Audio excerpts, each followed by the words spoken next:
참예수 예수무당 땡초입니다. 이번 시간에는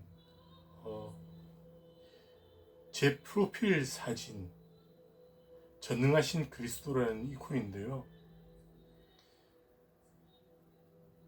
그 사진과 관련된 이야기, 그리고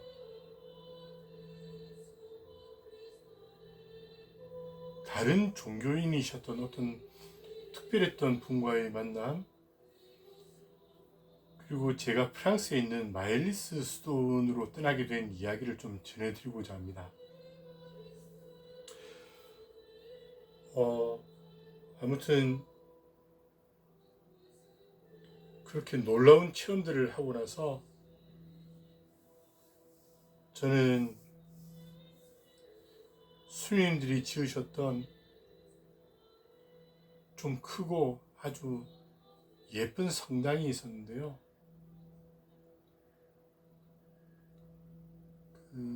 그곳에서 첫 소원 미사를 이제 봉헌하게 됐습니다. 아마도 저희 부모님이랑 몇몇 손님들, 그리고 저희 수사님들, 그리고 밑집 수녀님들, 이렇게 함께 그 미사를 드렸던 것 같습니다. 근데 미사가 끝나고 나서 수녀님들이 저에게 선물을 하나 주셨습니다. 윗집 수녀님들이요. 그래서 나중에 제가 제 방에 가서 그 선물을 뜯어보고서는 깜짝 놀랐습니다. 그 선물이 제 지금 프로필 사진에 있는 그 전능하신 그리스도라는 그 이콘이었는데요. 꽤 큰 이콘을 저에게 주셨습니다. 제가 왜 놀랐냐면요. 그 이콘 속에 있는 예수 그리스도, 그분의 이마에, 정확히 그분의 미간에 뭔가가 그려져 있었기 때문이었습니다. 이 이콘을 만든 작가가 무엇을 표현하려고 했는지 모르겠지만은 정확히 제3의 눈이 자리하는 그 자리에다가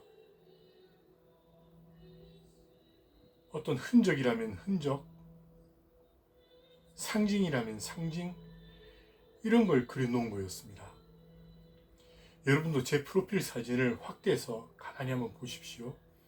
눈썹과 눈썹 사이에 뭔가 그려놓은 걸 쉽게 발견하실 수 있을 겁니다. 그래서 사실 제가 이 유튜브 계정을 시작하기 전에 이 사진을 계속 찾았었습니다. 그래서 인터넷에 들어가서 여러 성화들을 이렇게 검색하다가 겨우겨우 찾아낸 이콘인데요. 그때 혹시나 싶어서 다른 예수님의 성화들을 다 이렇게 살펴봤습니다. 검색하면서 나왔던 모든 예수님과 관련된 성화들을요. 근데 다른 성화나 이콘에서는 전혀 이런 제3의 눈을 뜻하는 그런 것들이 그려져 있지 않았었습니다. 유일하게 이것 하나였습니다. 근데 도대체 어떤 수녀님이 이 선물을 결정하신 건지, 혹시나 레티시아 수님 그분이 다른 후배 수님들에게 이야기해서 주셨던 건지, 그건 저도 모릅니다. 제가 궁금하기는 했지만 여쭤보지를 않았습니다. 아무튼 이 이콘을 제 방에 놓여진 안전뱅이 책상 한가운데 모셔두고서 그 다음날 새벽부터는 매일같이 눈을 뜨자마자 제일 먼저 제가 했던 것이 이 이콘 앞에 꿇어앉아서 큰 절을 드리는 거였습니다. 그리고 그렇게 머리를 주알인 채로 앉아서 꿇어 앉아서 당신이 제 주인임을 고백하는 그런 시간을 가졌습니다. 매일 아침 눈을 뜨자마자 제일 먼저 한 행동이 저는 그거였습니다. 그 다음 날부터는요.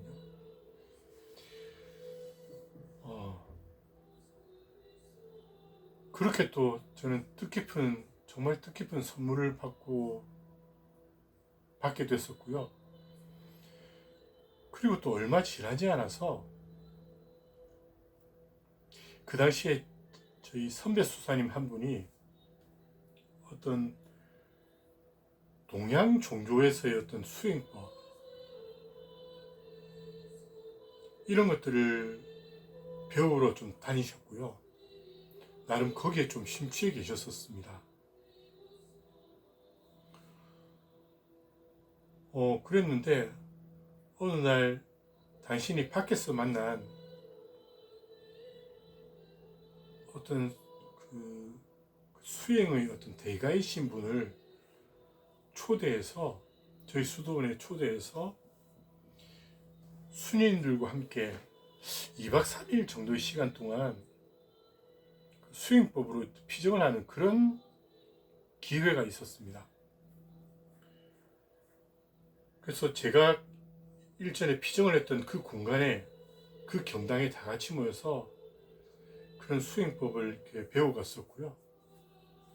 그리고 그 공간에 마련된 숙소에 이제 저희를 지도하러 오신 그 수행자분이 이제 머무르시게 됐었습니다.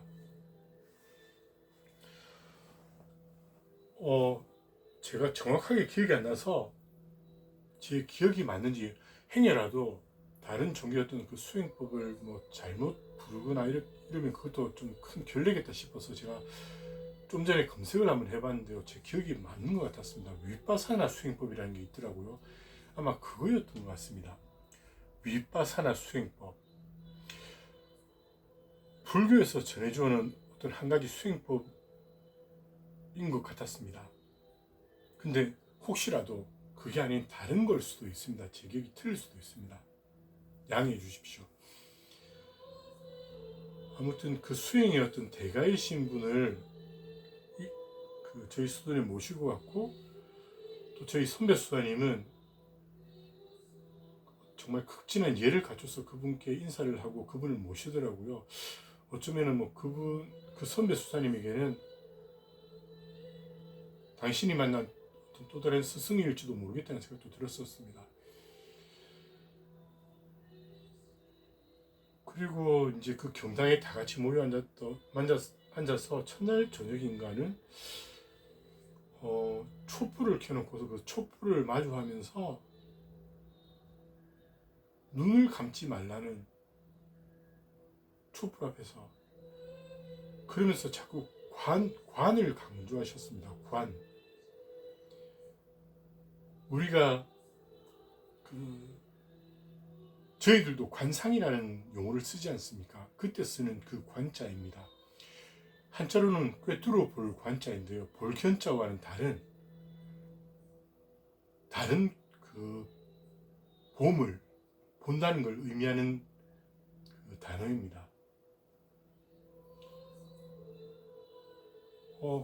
그 관을 강조하면서 그런 촛불 앞에서 어떤 수행을 좀 했었고요. 아마도 둘째 날이었던 것 같습니다. 그 다음에 둘째 날에도 이제 다들 이렇게 정좌를 하고 앉아서 눈을 감고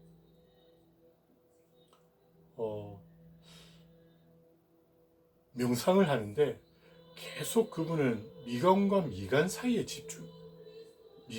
집중하라고 그러셨습니다. 제가 처음 했던 바로 그 자리였습니다. 저는 뭐지? 하면서도 계속 어쨌든 그 명상에 빠져들었었는데요. 한참을 지나고 나서 누군가가 제 미간 사이에 손을 살짝 갖다 대는 그런 느낌을 받았습니다.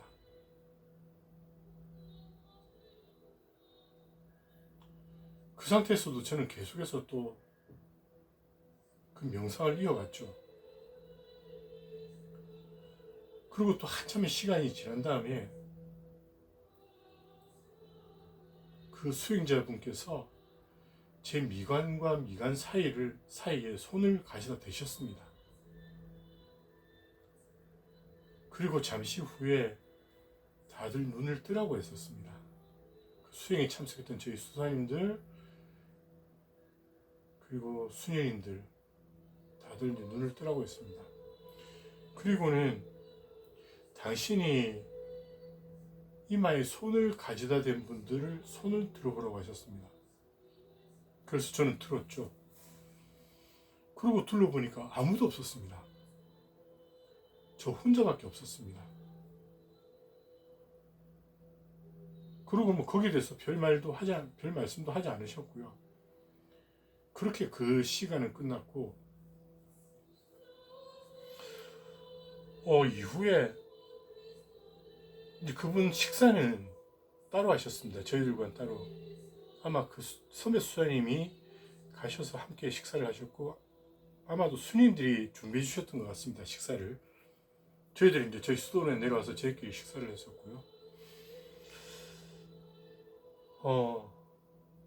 그날 저녁에 제가 또 다른 수행을 뭐 좀 했던 것 같습니다. 저희 시간에.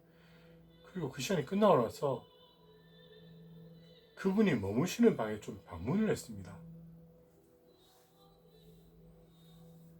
그래서 방 입구에서 노크를 하고 누굽니다라고 말씀을 드렸더니 안에서 제가 지금 씻고 있으니 조금만 기다려주세요 하고 그러시더라고요. 그래서 좀 잠시 밖에서 기다렸다가 나중에 이제 그분 앞에 마주하게 됐었습니다.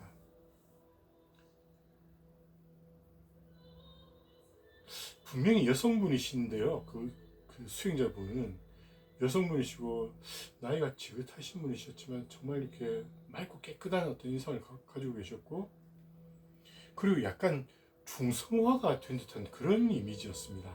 여성분이시지만 어딘지 모르게 중성화가 된 듯한, 그리고 삭발을 하고 계셨지만은 스님과는 조금 다른 복장을 하고 계신 그런 분이셨는데, 제가 그분 앞에서 이런 질문을 드렸습니다. 혹시 선생님, 그 제 이마에 손을 짚어주시기 전에, 훨씬 전에 잠시 제 이마에 손을 갖다 대신 적이 있습니까? 하고 질문을 드렸습니다. 그러니까 왜 이 질문을 하냐고 물어보시더라고요. 그래서 사실 선생님이 제 이마를 짚어주시기 한참 전에도 누군가 제 이마에 살짝 손을 갖다 대는 그런 느낌이 있었습니다. 라고 이제 제가 말씀을 드렸더니 그분께서 하시는 말씀이 참 놀라웠습니다. 당신은 그 전에 한 번도 저에게 손을 가져다 댄 적도 없고, 그리고 그건 제가 당신이 찾아올 거라는 것을 미리 알아차린 거였다는 거였습니다. 일종의 어떤 예지 같은 거죠.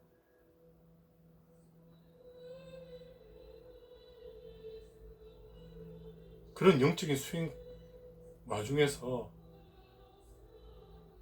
당신하고 저하고 어떤 인연이 맺어졌고, 그리고 당신이 저에게 찾아올 것이라는 걸 제가 먼저 알아차렸다는 거였습니다. 어쩌면 그래서 당신이 제 이마에 손을 갖다 댄 건지도 모르겠다는 그런 말씀을 하셨습니다.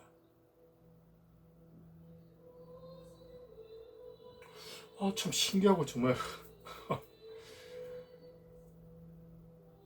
들으시는 여러분들도 그러실 겁니다.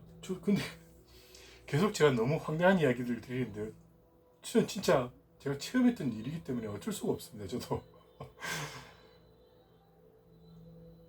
그래서 제가 또 다른 질문을 하나 드렸습니다. 그 제3의 눈이라는 게 어떤 수행 과정을 통해서 열리게 되는지, 그리고 그게 열리게 되면은 어떤 체험들, 어떤 현상들이 벌어집니까? 하고 또 질문을 드렸습니다. 그랬더니 그분은 그냥 빙긋이 웃기만 하셨습니다. 그렇게 계속 바라보면서 웃기만 하시다가 그 대답에는 아무런 답을 제가 드린 질문에는 아무런 답을 하지 않으셨습니다.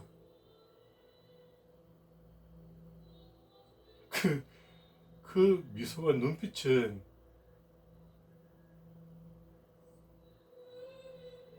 마치 너 알고 있잖아. 당신 알고 있잖아요. 라는 듯한 그런 눈빛과 미소 같았습니다. 아무튼 거기에 대해서는 아무런 답을 하지 않으시고 저에게 이런 충고, 조언을 해주셨습니다. 서로 다른 수행자지만은요. 수사님, 20대 때는요. 영의 기운이 마치 고양이와 같고요. 30대 때는 또 뭐와 같고요 하면서 그 세대와 어떤 동물을 연관지어서 영의 어떤 상태를 설명해 줬습니다. 그리고 60대는 마치 소와 같다고 하셨던 것 같습니다. 다른 세대는 제가 기억이 안 나는데요. 그때 제 나이가 정확하게 우리 나이고 제가 68년생이거든요. 그러니까 31. 하지만 제가 12월이 생일이기 때문에 아직 만 29도 안 된 그런 때였습니다.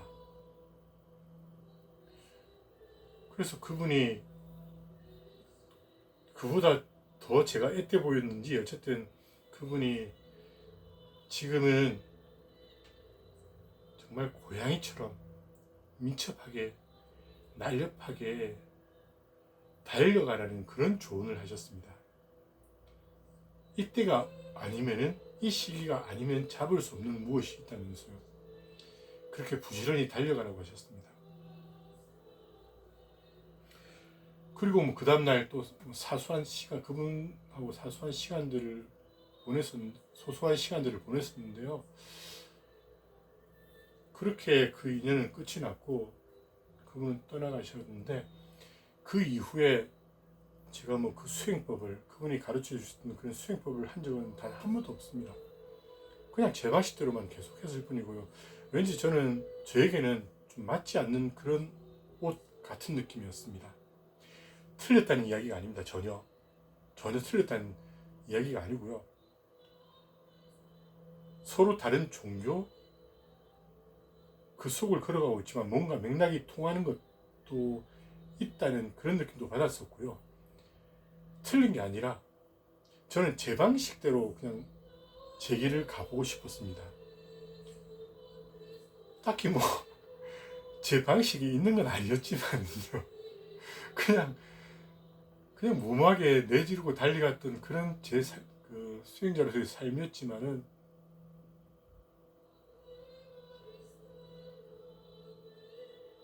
그냥 저는 그분을 주인으로 모시고서 그냥 그렇게 그것만 바라보고서 가고 싶었습니다. 물론 중간중간 아주 유익한 영상 소설들도 많이 읽었었고 도움도 많이 됐었죠. 참 그러고 보니 하나 빠뜨린 분이 계십니다. 제 이야기를 하면서 그 시대에 어쩌면 저는 최고의 영성가라고 저는 그분을 칭하고 싶은 분인데요. 토마스 머튼이라는 신부님이 있었습니다. 그분 역시도 트라피스트 수도회 소속이셨습니다. 근데 좀 너무 일찍 돌아가셨죠. 제가 찾아보니까 제가 태어나던 그 해에 돌아가셨더라고요. 토마스 머튼이라는 분. 정말 당대 최고의 영성가였을 겁니다. 그분은. 제가 그분이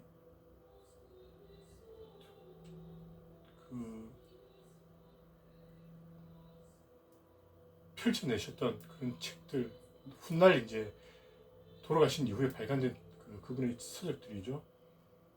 그분의 삶을 담은 그분의 어떤 기록이나 이런 것들을 담아낸 책들인데 좀 더 뒤에 나왔던 책 중에 어떤 서적에서 그분의 참 위험한 발언을 하신 걸 제가 본 적이 있었습니다. 그 책이 제목이 뭔지 제가 정확히 기억은 안 나는데요. 그 책 서문인지 아니면 그 책 말미에서인지 그분은 이렇게 말을 하고 있었습니다. 당신이 그리스도교라는 산 정상에 올라서 이렇게 주변을 둘러보고 있는 때에 저 구름이 훨씬 아득한 산 정상에서 어떤 백발의 노인이 웃고 계셨고, 그래서 당신이 그 노인께 누구십니까? 라고 여쭈었더니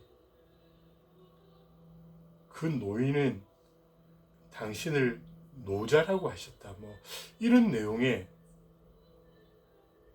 기록을 그 토마스 머튼 신부님의 어떤 책에서 제가 봤던 기억이 뚜렷하게 납니다. 지금 뚜렷하게 납니다.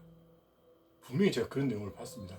그래서 제가 참 위험한 말씀을 하셨구나라고 제가 앞에서 언급한 거였습니다. 그렇게 그분은 동양 철학, 동양 종교와도 또 손을 잡으면서 끊임없는 어떤 그런 묵상의 내용들을 펼쳐놓고 계셨는데요. 그분 역시 트라피스트 수도회 소속이라는 걸 제가 깜빡했습니다. 앞에서 말씀드릴 때. 아무튼 이제 그런 또 좀 독특했던 인연을 거치게 됐고요. 그리고 훗날 이제 시간이 지나면서 저희 원장 수사님이 저더러 견학을 좀 다녀오라고 하신 거였습니다. 한국에서 첫 서원을 했으니까 모원에 가서 아빠 스님께 인사도 드리고, 그리고 가는 김에 다른 제 선배 수사님은 여전히 이제 몇 분은 그 이태리에 계신 분이 있었고,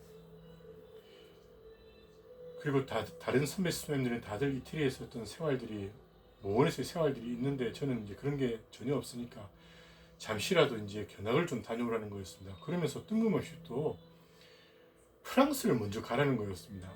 프랑스 남부 지역의 마일리스라는 작은 마을에 저희 수도원이 있었거든요. 같은 회 수도원 형제분들이 또 그곳에 계셨는데 거기를 가서 한 2달을 보내고 그 다음에 이태리로 가서 이제 1달을 보내라고 그렇게 일정을 잡아주시는 거였습니다. 그때 저희 수도원의 이제 선배님들 중에 저한테는 이제 까마득한 선배이시긴 한데 그동안 그 마일리스라는 곳에 계시다가 좀 이제 한국에서 갔던 형제들 사이에서 좀 이렇게 뭔가 안 좋은 일들이 있어서 그분은 이제 한국으로 돌아오는 걸 포기하고서 바로 이제 마일리스로 넘어갔었고, 그곳에서 쭉 생활을 하면서 종신서원과 사제서품을 받았지만 결국 다시 이제 한국으로 되돌아오기로 결정해서 제가 수련자일 때 한국으로 오셨던 이제 선배 수사님이 있었습니다. 그런데 그 수사님을 뵈면서 좀 선배님이시긴 하지만은요, 좀 뭔가 안타까웠던 게 그 워낙 혼자서 타지 생활을 오래 해서 그러신지 어째서인지 모르겠지만 좀 많이 그늘진 구석이 그분에게는 있었습니다. 그리고 좀 많이 그 짓눌린 듯한, 뭔가에 짓눌린 듯한 그런 기운들이 좀 느껴지는, 그래서 제가 좀 안타깝다고 말씀드린 거였습니다. 그런 선배님이었습니다.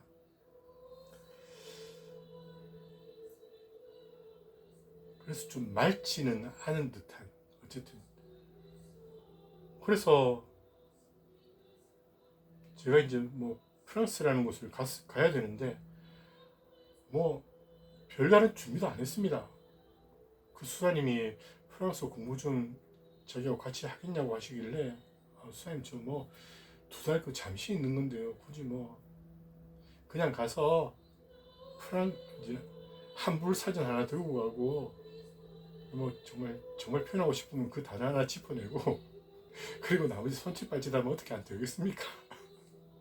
저는 그랬습니다. 아무 프랑스어라는 걸 공부할 생각을 안 했습니다. 저 정말 참 간도 크죠.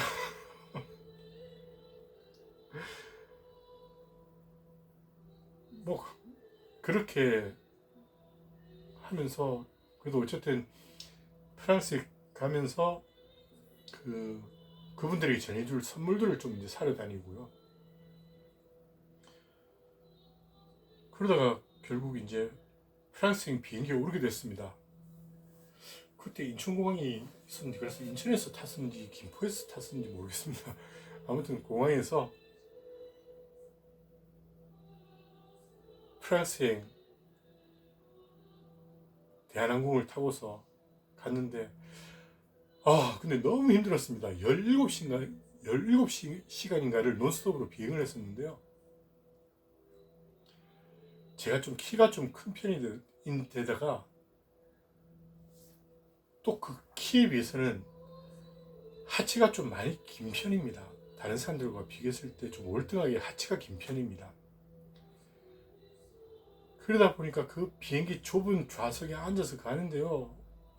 제 긴 다리가 끼어가지고 너무 힘들었습니다. 그렇게 프랑스 드골 공항에 도착을 했었는데요. 그때 제 복장은 삭발에다가 그때 여름이었으니까요. 반팔로 된 그 생활 한복과 또 이제 좀 비교적 얇고 좀 바람이 잘 통하는 그런 생활 한복을 제가 입고 갔었습니다. 신발은 고무신이었고요. 왜냐면 제가 떠나기 전에 그 선배 수남을 보면서도 그랬지만은, 프랑스라는 나라가 은근히 그 자유평등 박애를 부르짖고 있는 그런 나라이지만은 드러나지 않는 모습으로 은근히 그 인종이나 어떤 그 제3세계에 대한 그에서 온 사람들에 대한 차별을 하는 나라라는 그런 이야기를 제가 얼핏 들은 적이 있었습니다.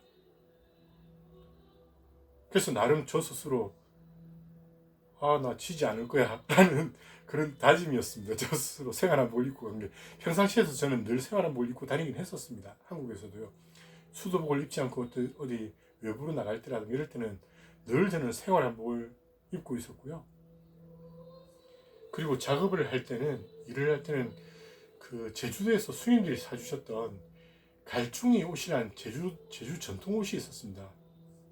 그 감나무로 이렇게 옷에다 이렇게 풀을 매긴 그런 옷이 있었는데, 그 갈중이 옷이라는 게 있었는데, 그 옷으로 저는 이제 작업할 때 입고 나갔었고요. 아무튼 그 공항에 도착해서 뭐 여기저기 두리번 그 넓은 공항을 이렇게 하다가 마침내 이제 저를 맞으러 나오신 그때 마일리스 수도원에도 저희 한국 선배 수사님이 한 분 계셨습니다. 그분 역시 한국에서의 좀 한국 형제들과의 어떤 뭐 아픔이 있으셨는지, 그분도 또 이태리에 계시다가 마일리스로 넘어왔고, 그래서 한국으로 돌아오기를 포기하신 상태였습니다. 그곳에서 살겠다고. 그래서 그곳에서 첫 손을 그때 하셨을 겁니다. 첫 손을 하신, 제가 그 전에 성수자일 때인가 그때 갔다가 한번 만난 적이 있는 분이셨습니다. 그 수사님은. 그래서 반갑게 그 수사님을 만나서 그렇게 이제 파리에서 보르도라는 지역으로 이동했던 것 같습니다. 남부 지역이죠. 그래서 처음으로 이제 떼제베라는 걸 타보게 됐었고요. 그런데 뭐 기차를 타고 버스를 타고 수도원에 이제 수도원을 찾아게 됐었는데, 가다가 그 스님이 저한테 그 수사님이 뭔가를 보여주시더라고요. 세상에 백지수표였습니다. 저는 진짜 단 한 번도 본 적이 없는 그런 백지수표를 저한테 보여주시더라고요. 근데 그 아빠 스님이 스테파노가 그 프랑스 공항에 도착할 때 혹시라도 만에 하나 어떤 일이 생길까, 그럴 리는 없겠지만 그런 걸 대비해서, 물론 그 프랑스 현금도 넉넉하게 이렇게 챙겨주셨지만은, 그래서 그 백지수표를 준 거라고 하더라고요. 정말 저는 이분들 손님 맞이에 대해서 그 마음 쓰시는 게 참 여간이 아니구나 하는 생각이 들었었습니다. 고맙기도 했었고요. 그래서 난생 처음 백지수표라는 걸 보게 됐었습니다. 그 수도원에서 발행한. 아무튼 그래서 그 수도원에 도착하게 됐었고요. 그래서 그 아빠 스님과 프랑수와라는 아빠 스님입니다.